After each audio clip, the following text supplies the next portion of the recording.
Hello friends, എല്ലാവർക്കും എൻ്റെ ചാനലിലേക്ക് സ്വാഗതം. ഇന്ന് നമുക്കൊരു പുട്ടുണ്ടാക്കാം.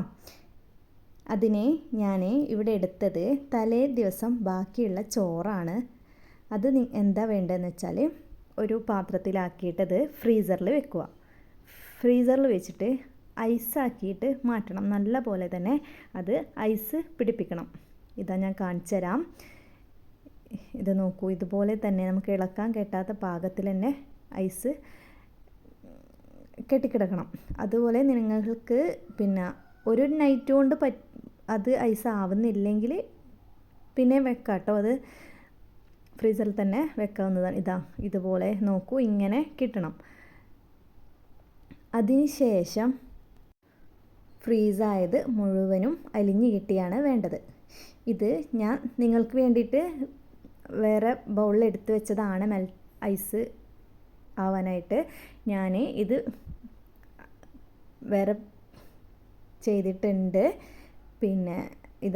ഇത് നോക്കൂ, ഇത് ഞാൻ വേറൊരു ദിവസം വെച്ചതാണ് ഇങ്ങനെ. അപ്പോൾ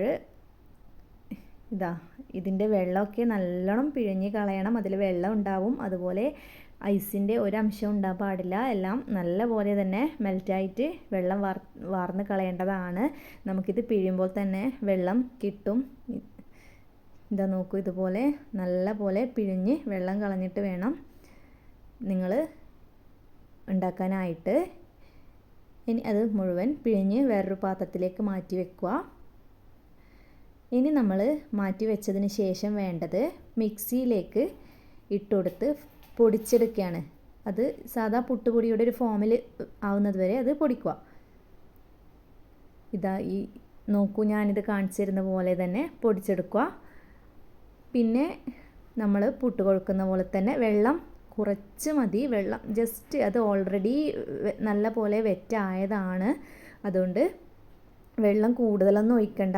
ജസ്റ്റ് ഒരു 2-3 സ്പൂണ് മാത്രം വെള്ളം മതി. ആ ഉപ്പൊന്നും നമുക്ക് അലിയാൻ വേണ്ടി, ഈ നമ്മുടെ ചോറിൽ ഒന്ന് പിടിക്കാൻ വേണ്ടി മാത്രം. അപ്പോൾ അല്പം ഉപ്പിട്ട് കൊടുത്ത് അത് സാധാ പുട്ട് പൊടി കുഴക്കുന്നത് പോലെ തന്നെ കുഴച്ചെടുക്കുക. നല്ലപോലെ ഉപ്പ് ചേർക്കുമ്പോൾ ശ്രദ്ധിക്കേണ്ടത് കുറച്ച് മാത്രമേ ചേർക്കണ്ടൂ. എനിക്ക് പലപ്പോഴും അബദ്ധം പറ്റിയിട്ടുള്ളതാണ് ഉപ്പ് ചേർക്കുന്നതിൽ. നമ്മൾ സാധാ പുട്ടുപൊടിയിൽ ചേർക്കുന്ന ഉപ്പ് ഇതിൽ ചേർക്കണ്ട, ഒരിത്തിരി മാത്രം മതി. അങ്ങനെ കുഴച്ചെടുക്കുക.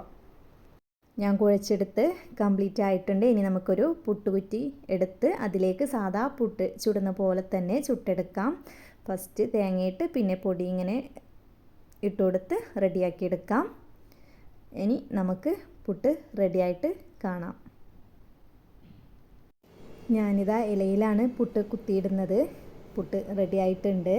നല്ല സ്മെല്ലുണ്ട് കേട്ടോ. നമ്മുടെ പുട്ട് റെഡിയായിട്ടുണ്ട്. നോക്കൂ, സാധാ പുട്ടുപൊടിയിൽ ഉണ്ടാക്കുന്ന പുട്ട് പോലെ തന്നെ ഇല്ലേ കാണാൻ? അതുപോലെ തന്നെയാണ് ടേസ്റ്റും. നല്ല ടേസ്റ്റാണ്. പുട്ട് റെഡിയാക്കിയിട്ടിട്ട് നല്ല സോഫ്റ്റും ആയിട്ടുണ്ട്. അതുപോലെ തന്നെ നല്ല ടേസ്റ്റുമാണ്. നിങ്ങളെല്ലാവരും ഈ ഈസി പുട്ട് റെസിപ്പി ഒന്ന് ചെയ്ത് നോക്കണം. ചോറൊന്നും ഇനി വേസ്റ്റാക്കി കളയണ്ട. ഫ്രീസറിൽ എടുത്ത് വെച്ച് ഞാൻ ഈ പറഞ്ഞതുപോലെ ഒന്ന് ചെയ്ത് നോക്കിയാൽ മതി. എൻ്റെ ചാനൽ സബ്സ്ക്രൈബ് ചെയ്തിട്ടില്ലെങ്കിൽ എല്ലാവരും ഒന്ന് സബ്സ്ക്രൈബ് ചെയ്യുക. ഇനി വേറെ വീഡിയോയുമായി വരുന്നത് വരെ ബൈ.